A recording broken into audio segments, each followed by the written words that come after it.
Ya, puji nama Tuhan Bapak sudah terkasih. Kembali saat ini yuk kita mau sama-sama menyembah Tuhan. Kita percaya hanya di dalam Tuhan ada kekuatan, di dalam Tuhan ada kemenangan, di dalam Tuhan ada jalan keluar. Dan saat yang paling baik untuk kita memuji, meninggikan nama Tuhan adalah justru di saat kita mengalami lembah kekelaman, mengalami masalah persoalan pergumulan yang kita nggak tahu kapan akan terselesaikan.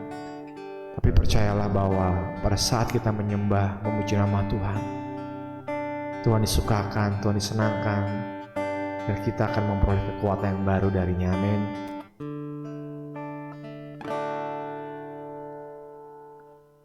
Hanya Kau tempatku berlindung,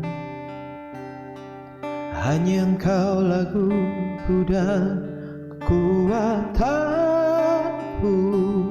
Izinkanlah ku datang menyembah, membawa syukurku. Hanya Kau tempatku berlindung, hanya Engkau laguku dan kekuatanku.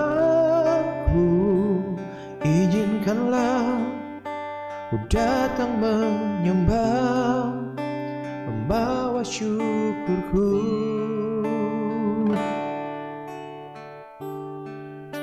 Sedalamnya hatiku Kau pun tahu, dan kasih-Mu tak jauh dalam jiwaku. Di dalam kesesakan, di dalam kemenangan, ku tahu Engkau selalu bersamaku.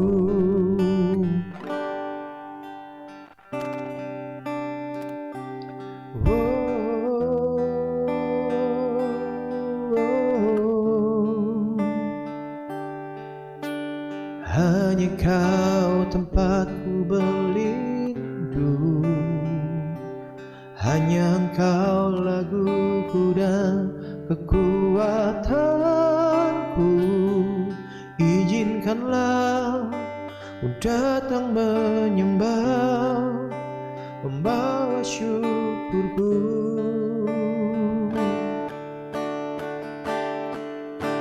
Sedalamnya hatiku Kau pun tahu, dan kasih-Mu tak jauh dalam jiwaku. Di dalam kesesakan, di dalam kemenangan, ku tahu Yesus selalu bersamaku. Sedalamnya hatiku Kau pun tahu, dan kasih-Mu tak jauh dalam jiwaku. Di dalam kesesakan, di dalam kemenangan, ku tahu Yesus selalu bersamaku.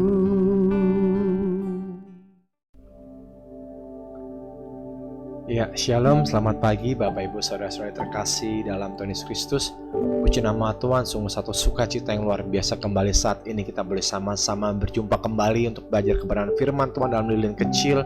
Kita percaya seberapapun kecil perbuatan baik kita yang kita lakukan hari-hari ini pasti memiliki dampak yang luar biasa buat kehidupan banyak orang. Seperti benih biji sesawi yang sangat kecil, ketika dia ditaburkan, dia bertumbuh dan dia bisa menjadi satu pohon yang besar, di mana burung-burung boleh membuat sarang di dalam pohon sesawi itu. Amin. Mari kita satu dalam doa. Bapa, terima kasih buat kebaikan-Mu, terima kasih buat kasih setia-Mu, terima kasih buat anugerah-Mu Tuhan. Saat ini Tuhan, dengan penuh kerendahan hati kami menghampiri Engkau Tuhan. Kami mau belajar kebenaran firman-Mu, kami mau belajar tentang isi hati-Mu Tuhan, tentang apa yang kerinduan-Mu buat setiap kami. Bapa, bawa kami untuk lebih mengerti lagi Tuhan rencana-Mu dalam hidup kami, sehingga kami hidup dalam rencana-Mu, dalam kehendak-Mu, memanifestasikan hadirat-Mu di dalam kehidupan setiap kami, sehingga kami menjadi orang-orang yang namanya tercatat di dalam kerajaan surga. Terima kasih banyak Bapa, hamba-Mu yang tidak ada apa-apanya nih Tuhan, sembunyikan hamba di balik kayu salib-Mu, dan yang penuh dengan kekurangan dan kelemahan, Tuhan Roh Kudus Engkau yang menyempurnakan segala sesuatunya di tengah-tengah setiap kami. Engkau yang menjamah melalui setiap kami, membimbing memimpin kami, sehingga baik hamba menyampaikan maupun setiap mereka mendengarkan, hidup kami diubahkan, dipulihkan, dan kami sama-sama diberkati dalam kebenaran firman-Mu, dan kehidupan rohani kami semakin hari semakin bertumbuh menjadi lebih dewasa lagi dalam Engkau Tuhan kami Yesus Kristus. Haleluya. Amin. Ya Bapak Ibu, saudara terkasih dalam Tuhan Yesus Kristus, di dalam kehidupan ini selalu ada berbagai macam pilihan, khususnya pada saat kita menghadapi satu persoalan, satu pergumulan, masalah, atau apapun yang terjadi di dalam kehidupan kita sehari-hari. Ada beberapa pilihan yang bisa kita buat. Yang pertama adalah apakah kita akan lari dari masalah tersebut. Yang kedua, apakah kita akan tetap berjalan, tetap kuat untuk bisa menghadapi masalah tersebut dan menyelesaikannya. Yang menjadi pertanyaan adalah bagaimana cara kita menyelesaikan setiap masalah, persoalan, pergumulan dalam kehidupan kita ini. Nah, itu seringkali membuat kita yang tadinya sudah kuat untuk bisa bertahan, tapi lama-kelamaan menjadi semakin lama bukan semakin kuat, semakin lemah. Karena seakan-akan masalahnya semakin besar, kekuatan kita semakin mengecil. Hal ini diakibatkan oleh karena terlampau sering pada saat kita menghadapi segala sesuatu pergumulan, persoalan dalam dunia ini, kita mengandalkan hikmat kita mengandalkan kekuatan kita. Contohnya paling simpel adalah pada saat kita mengalami masalah ekonomi. Contohnya ketika kita harus membayar kontrakan rumah atau kita harus membayar tagihan listrik. Seringkali ketika kita tidak memiliki uang, yang kita cari pertama kali adalah teman sahabat kita untuk kita bisa pinjam uangnya untuk memenuhi kebutuhan kita. Dan itu sebetulnya satu hal yang wajar. Namun sebagai anak Tuhan, itu adalah hal yang tidak benar. Mungkin kelihatannya baik, mungkin teman kita pun tahu kita sedang butuh dan dia menolong kita. Tetapi yang pertama dan terutama adalah yang harus kita cari adalah Tuhan, bukan manusia, Bapak Ibu Saudara terkasih. Karena pada saat kita mengandalkan sesuatu dalam dunia ini, kita mengandalkan teman kita, sahabat kita, itu hanya sifatnya hanya sementara. Bahkan mungkin seringkali kita pun dikecewakan. Berapa banyak saya mendengar sebuah cerita, ada teman sahabat saya yang pada waktu dia diberkati Tuhan, dia menolong banyak orang, dan ketika dia susah, ternyata orang yang dia tolong bukan balik menolong dia, namun sebaliknya malah menusuknya dari belakang, Bapak Ibu Saudara terkasih. Tapi memang inilah kenyataan hidup, inilah dunia di mana tempat kita hidup. Ketika kita mencari pengharapan, kita mencari jalan keluar, kita mencari kekuatan di dalam dunia ini. Oleh karena itu saat kita bersama-sama belajar menghadapi masalah persoalan pergumulan kehidupan kita dengan cara yang tepat, dengan cara yang benar, yaitu tentunya dengan mengandalkan Tuhan, dengan berharap kepada Tuhan, dengan hidup di dalam Tuhan. Sebab memang betul, hanya di dalam Tuhanlah kita akan memiliki kekuatan yang sejati, kekuatan yang mampu membawa kita semakin hari semakin kuat dalam menghadapi segala macam persoalan hidup, dan kita tidak akan goyah. Lalu bagaimana kita bisa mengalami hal ini? Bagaimana kita bisa memperoleh kekuatan yang dari Tuhan? Bagaimana kita bisa tinggal di dalam Tuhan dan menjadi kuat? Yang pertama, kita mau sama-sama baca di dalam kitab Mazmur. Kitab Mazmur pasal yang ke-16 ayat yang ke-8. Yang pertama adalah kita tidak akan goyah ketika kita memandang kepada Tuhan. Pemazmur mengatakan seperti ini, dan ini adalah kata-kata yang ditulis oleh Daud sendiri, Bapak Ibu Saudara terkasih. Dikatakan seperti ini: Aku senantiasa memandang kepada Tuhan, karena Ia berdiri di sebelah kananku, aku tidak goyah. Yang pertama adalah yang harus kita lakukan adalah kita memandang kepada Tuhan agar kita tidak goyah. Artinya apa memandang kepada Tuhan? Artinya kita percaya penuh, percaya total kepada Tuhan kita. Berserah penuh, berserah total kepada Tuhan kita. Mungkin kadang-kadang kita tidak mengerti caranya Tuhan seperti apa, tetapi firman Tuhan katakan tetap tinggal diam melekat kepada Tuhan. Tetap berharap kepada Dia sampai pada waktunya Dia nyatakan isi hatinya kepada saudara dan saya. Memang gak mudah Bapak Ibu untuk kita memandang kepada Tuhan. Kenapa? Karena Kalau kita memandang dengan mata jasmani kita, Tuhan memang tidak kelihatan. Kita nggak seperti para rasul yang hidup bersama-sama dengan Tuhan Yesus pada waktu Tuhan Yesus masih ada di muka bumi ini, yang dengan jelas mereka melihat bahwa Tuhan melakukan mujizat-mujizatnya secara supranatural. Dengan jelas mereka melihat Tuhan Yesus Kristus mati disalib, bangkit, bahkan naik ke surga. Tentunya iman mereka bisa dikatakan lebih kuat dibanding kita. Namun bukan berarti itu menjadi satu batasan buat kita, karena kita sudah diberikan Roh-Nya yang kudus untuk membantu kita, menolong kita untuk berfokus memandang kepada Tuhan. Oleh karena itu, cara yang terbaik adalah bangun komunikasi kehidupan kita sehari-hari dengan Roh Kudus. Setiap kita melakukan sesuatu, coba kita tanya sama Tuhan dengan sepenuh hati, Bapak Ibu. Dan sekalipun seakan-akan tidak ada jawaban, sekalipun seakan-akan Tuhan sepertinya diam, tetap terus hampiri Tuhan, tanya Tuhan terus, tanya Tuhan. Dan jangan pernah menjauh dari Tuhan, tetap memandang kepada Tuhan. Dan itu tidak akan membuat kita goyah. Bukankah Tuhan Yesus sendiri pernah menyampaikan sebuah perumpamaan tentang seorang hakim yang lalim, di mana ada seorang janda yang terus-menerus dia berusaha untuk memperjuangkan perkaranya kepada hakim ini, sehingga hakim yang lalim ini karena merasa terganggu oleh janda tersebut, mau nggak mau dia membantu janda itu untuk menyelesaikan perkaranya, apalagi Bapa kita di surga. Amin. Itu yang pertama. Berikutnya yang kedua,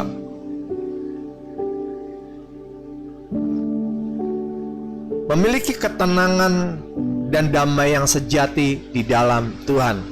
Dilanjutkan di dalam ayatnya yang ke-9 seperti ini, Bapak Ibu Saudara terkasih. Dikatakan seperti ini dalam kitab Mazmur pasal yang ke-16 ayat yang ke-9. Sebab itu hatiku bersukacita dan jiwaku bersorak-sorak, bahkan tubuhku akan diam dengan tentram. Yang kedua adalah percayalah, Tuhan kita Tuhan yang baik. Dia akan menganugerahkan kepada kita sukacita yang sejati, damai sejahtera yang sejati, ketentraman yang sejati, sehingga kita bisa memiliki ketenangan di dalam jiwa kita. Kita pun bisa tidur dengan tentram. Amin. Karena kita menaruh percaya kita kepada sesuatu yang bersifat kekal, pada Tuhan pencipta alam semesta ini. Karena Tuhan sendiri yang menjamin kehidupan kita. Dia sendiri yang berkata akan menjaga, memelihara, menolong setiap kita. Sehingga sukacita itu ada dalam kehidupan kita. Bukan sukacita yang dari luar, tetapi sukacita yang dari dalam. Itulah sukacita yang sejati.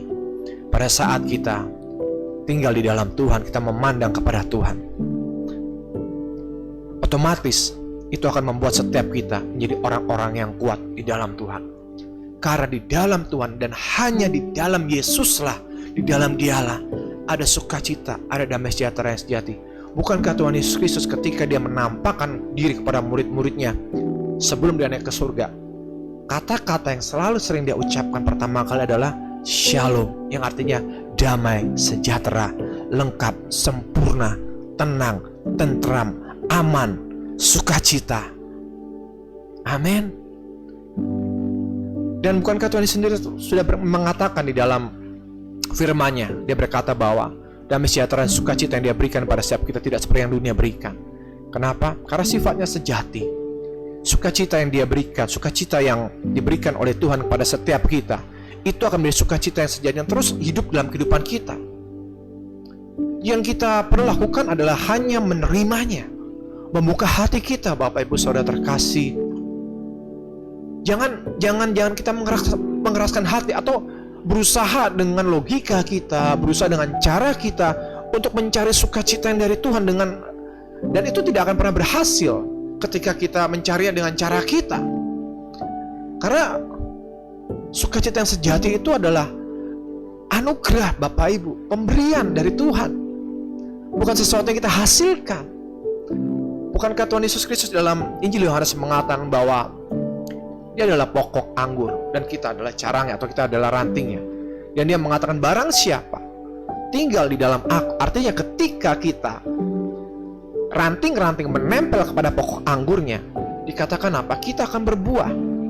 Dan buah itu siapa yang menghasilkan? Buah itu bukan kita yang menghasilkan buah tersebut, tetapi buah itu dihasilkan oleh karena Bapa kita yang memelihara anggur itu, tanaman itu. Dikatakan oleh Tuhan Yesus bahwa Bapakku lah yang memeliharanya, Bapakku yang menjaganya. Kita yang perlu kita lakukan cuma tinggal nempel Bapak Ibu, tinggal di dalam Dia. Sehingga kita tinggal menerima sukacita saja dari Dia. Jangan dan itu bukan dengan perasaan saja Bapak Ibu. Enggak dengan logika, enggak Bapak Ibu, tapi dengan iman. Amin. Dan percaya bahwa pada saat kita memandang kepada Tuhan, tinggal di dalam Tuhan, sukacita itu akan dengan sendirinya mengalir dalam kehidupan setiap kita.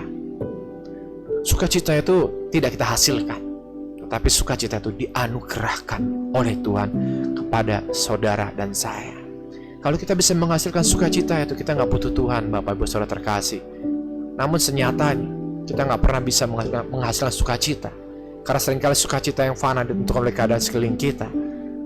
Hanya sukacita sejati yang dianugerahkan oleh Tuhan Yesus Kristus kepada saudara dan saya, yang akan membuat kita kuat di dalam Tuhan. Amin. Kemudian apa lagi? Yang ketiga,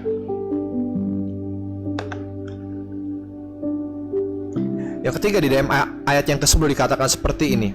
Sebab Engkau, Tuhan, tidak menyerahkan aku ke dunia orang mati dan tidak membiarkan orang kudus-Mu melihat kebinasaan. Apa maksud dari ayat ini Bapak Ibu Saudara terkasih? Pada saat kita menjadi kuat di dalam Tuhan, kita menjadi kuat bukan dengan usaha kita, bukan dengan kekuatan kita, bukan dengan kemampuan kita, tetapi oleh karena yang ketiga, Tuhanlah yang membela kita. Tuhanlah yang menolong kita. Tuhanlah yang memampukan kita. Sebab Engkau tidak menyerahkan aku ke dunia orang mati dan tidak membiarkan orang kudus-Mu melihat kebinasaan. Dengan jelas ayat firman Tuhan ini mengatakan bahwa Tuhan yang akan membela kita, meluputkan kita dari segala macam malapetaka, mara bahaya, kebinasaan, rancangan jahat, atau apapun yang sedang dunia atau pihak manapun yang sedang melakukannya kepada kita. Tuhan akan meluputkan setiap kita. Amin. Sebab Tuhan yang membela kita. Be strong in the Lord, atau menjadi kuat di dalam Tuhan, itu bukanlah hasil usaha kita, tapi semata-mata anugerah Tuhan. Ketika kita mau datang mendekat kepada Tuhan, ketika kita mau melekat kepada Tuhan, maka secara otomatis tanpa perlu kita minta pun, Tuhan akan membela setiap kita. Bukankah kita anak-anaknya? Bukankah kita biji mata Tuhan? Hari-hari ini apa yang sedang kau hadapi? Pergumulan, permasalahan, persoalan apa yang sedang kau hadapi? Sakit penyakit kah? Kebangkrutan ekonomi kah? Usahamu yang tidak maju-maju kah? Atau masalah dalam keluargamu, pernikahanmu? Percaya, pembelaan yang sejati hanya dari Tuhan kita yang hidup. Pembelaan itulah yang menjadikan kita kuat di dalam Tuhan. Saya sendiri pun mengalami secara supranatural bagaimana pembelaan Tuhan nyata dalam kehidupan saya secara pribadi. Ketika saya mengalami sebuah kasus yang mengharuskan saya berada di dalam sebuah sidang di pengadilan, betapa saya melihat tanpa pertolongan manusia, tetapi oleh anugerah Tuhan, Tuhan membela saya dan meluputkan saya. Dan saya tahu itu bukan karena kebenaran saya, bukan karena kebaikan saya, bukan karena kemampuan saya, tetapi semata-mata cuma karena anugerah Tuhan saja dalam kehidupan saya. Karena kebenaran yang sudah diberikan Yesus Kristus melalui karya salibnya kepada saya. Kebenaran yang dihasilkan oleh pengorbanan dan karya salib Kristus, yang saya terima dengan cuma-cuma. Amin. Bapak Ibu Saudara terkasih, Tuhan yang membela kita kok. Kalau Tuhan yang membela kita, siapa sih yang berani melawan Tuhan? Siapa sih yang bisa mengalahkan Tuhan? Dan Tuhan pun tidak akan membiarkan baik anak-anaknya, umatnya, apalagi namanya dipermalukan. Karena pembelaannya sejati berasal dari Tuhan kita. Karena firman Tuhan dengan jelas mengatakan bahwa pembalasan adalah haknya Tuhan. Bukan kita yang membalas setiap apapun perbuatan jahat yang dilakukan kepada kita. Tetapi biar kita tetap mengasihi, mengampuni, memberkati orang-orang yang berbuat jahat kepada kita. Pembalasan adalah bagiannya Tuhan, karena Dia yang membela kita. Dan sekali-sekali Tuhan tidak akan membiarkan kita binasa. Yang keempat, yang terakhir, untuk menjadi kuat di dalam Tuhan, dalam kekuatan kuasa-Nya. Di dalam ayat yang ke-11 dikatakan seperti ini. Engkau, Tuhan, memberitahukan kepadaku jalan kehidupan. Di hadapanmu ada sukacita berlimpah-limpah, di tangan kananmu ada nikmat senantiasa. Garis bawahi kata-kata, engkau memberitahukan kepadaku jalan kehidupan. Kita menjadi kuat di dalam Tuhan karena kita percaya dengan penuh kepada tuntunan, pimpinan, dan penyertaan Tuhan. Mungkin seringkali ketika kita masih merasa kuat, masih merasa bisa, merasa mampu, tanpa sadar kita hanya menjadikan Tuhan sebagai second opinion atau sebagai bahan pelengkap di dalam kehidupan, dalam permasalahan kita karena kita masih merasa mampu. Tetapi ketika Tuhan izinkan persoalan yang melampaui kekuatan kita, melampaui kemampuan kita terjadi dalam kehidupan kita, disitulah kita harus belajar untuk hidup di dalam tuntunan pimpinan Tuhan. Hidup di dalam apa yang Tuhan mau. Hidup dalam kehendak Tuhan, di dalam rencana Tuhan, bukan rencana kita. Dan memang seringkali kehendak Tuhan, kemauan Tuhan, rencana Tuhan kelihatannya begitu berat, begitu sulit, bahkan terkadang begitu menyakitkan. Karena itulah yang dialami oleh bangsa Israel ketika Tuhan berjanji membawanya keluar ke tanah perjanjian, masuk ke suatu negeri yang berlimpah-limpah susu dan madunya. Kenyataan yang mereka hadapi selama 40 tahun adalah padang gurun, peperangan, masalah, persoalan, kekurangan air, tidak ada makanan seperti yang mereka mau. Setiap hari hanya makan roti, walaupun itu adalah roti yang dari surga sendiri, Bapak Ibu Saudara terkasih. Membuat mereka frustasi, berkeluh kesah dan lain sebagainya, sampai akhirnya Tuhan harus memusnahkan satu generasi.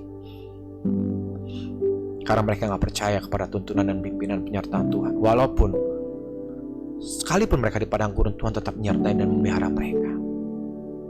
Artinya, di dalam penderitaan, pergumulan, persoalan kehidupan kita sehari-hari, seberat apapun, sesulit apapun, Tuhan masih ada memelihara, menolong, menyertai kita, bahkan akan membawa kita kepada kemenangan. Bukankah itu juga yang dialami oleh Ayub, Bapak Ibu Saudara terkasih?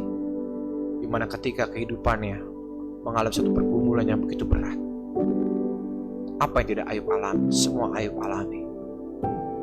Mulai harta bendanya musnah dalam satu hari, keluarganya, anak-anaknya lenyap dalam satu hari, bahkan istrinya meninggalkan dia, menyuruh dia mengutuki Allahnya. Tidak hanya itu saja, dia harus mengalami satu penyakit yang cukup parah, sampai ketika teman-temannya datang, mereka gak kenal lagi si Ayub ini, karena melihat fisiknya sudah begitu buruk rupanya. Belum lagi sahabat-sahabatnya malah menghakimi Ayub. Padahal Ayub ingin berkeluh kesah, cerita sama mereka. Tetapi apa yang terjadi? Sahabatnya malah menghakimi Ayub. Namun lihat pada akhirnya apa yang terjadi. Ayub komplain sama Tuhan, Ayub marah sama Tuhan, Ayub dengan terang-terangan menentang Tuhan, menyatakan kebenaran dirinya. Tetapi Tuhan masih sabar dan Tuhan mengasihi Ayub. Toh pada akhirnya ketika Ayub tetap mempertahankan kehidupannya di hadapan Tuhan, Tuhan pulihkan, bukan? Bahkan Tuhan pulihkan lebih daripada yang dulu. Bukankah itu juga yang dialami oleh Tuhan kita Yesus Kristus ketika dia harus menderita, dianiaya sampai mati di kayu salib. Namun pada akhirnya toh dia bangkit pada hari yang ketiga. Dan dia menampakkan dirinya kepada murid-muridnya. Dia menaik ke surga. Dan tidak itu saja, dia memberikan Roh yang kudus pada saudara dan saya, agar kita bisa hidup menurut kehendak, rencana, tuntunan dan pimpinannya yang membawa kepada kemenangan demi kemenangan. Mungkin hari-hari ini kemenangannya tidak seperti apa kita pikirkan, seperti apa yang kita harapkan. Namun tetap percaya kepada Tuhan bahwa kemenangan sejati sudah Tuhan sediakan buat saudara dan saya. Jangan menyerah.